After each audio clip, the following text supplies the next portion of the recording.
കോട്ടയം ഉഴവൂരിൽ ബൈക്കിൽ സഞ്ചരിക്കവേ അബദ്ധത്തിൽ വെടിയേറ്റ് മധ്യവയസ്കൻ മരിച്ച സംഭവത്തിൽ തോക്കിന് ലൈസൻസ് ഉണ്ടായിരുന്നതായി കണ്ടെത്തൽ. പോലീസ് വിശദമായി പരിശോധന നടത്തും. മരിച്ച ഉഴവൂർ സ്വദേശി ജോബിയുടെ പോസ്റ്റ്മോർട്ടം ഇന്ന് കോട്ടയം മെഡിക്കൽ കോളേജ് ആശുപത്രിയിൽ നടക്കും. ടോബി ജോൺസൺ വിവരങ്ങളുമായി കോട്ടയത്ത് നിന്ന്. ഇന്നലെ രാത്രിയിലാണ് ഈ സംഭവം ഉണ്ടായത്. വീട്ടിൽ നിന്നും തൊട്ടടുത്തുള്ള ഒരു സ്ഥലത്തേക്ക് ഈ തോക്കുമായി ജോബി എന്ന അഭിഭാഷകൻ സ്കൂട്ടറിൽ പോകുകയായിരുന്നു.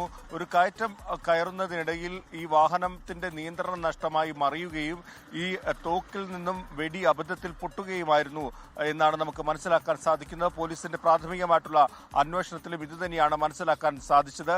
എന്തായാലും ഈ തോക്കുമായി എവിടേക്കാണ് ഇയാൾ പോയത് എന്നത് അടക്കമുള്ള കാര്യങ്ങൾ പോലീസ് അന്വേഷിക്കുന്നുണ്ട്. നായാട്ടിന് പോയതാണെന്ന് ചില വാർത്തകൾ അവിടെ നിന്നും വരുന്നുണ്ട്. പക്ഷേ പോലീസ് അത് വിശദമായി തന്നെ പരിശോധിക്കുന്നു എന്നാണ് മനസ്സിലാക്കാൻ കഴിയുന്നത്. എന്തായാലും ഈ തോക്കിന് ലൈസൻസ് ഉണ്ടായിരുന്നു. നാടൻ തോക്കാണ്. ഇയാളുടെ പേരിൽ തന്നെയുള്ള ജോബിയുടെ പേരിൽ തന്നെയുള്ള തോക്കായിരുന്നു എന്നുള്ള വിവരമാണ് നമുക്കിപ്പോൾ പോലീസിൽ നിന്ന് ലഭിക്കുന്നത്.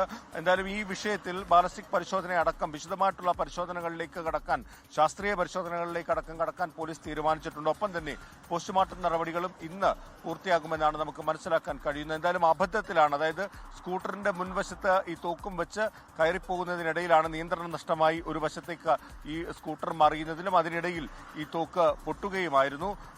അപ്പോൾ തന്നെ ഈ മരണം സംഭവിച്ചു എന്നുള്ളൊരു വിവരവും നമുക്ക് ലഭിക്കുന്നുണ്ട്. എന്തായാലും പോസ്റ്റ്മോർട്ടം നടപടികളടക്കം ഇന്ന് പൂർത്തിയാകുമെന്നാണ് ഇപ്പോൾ ലഭിക്കുന്ന വിവരം.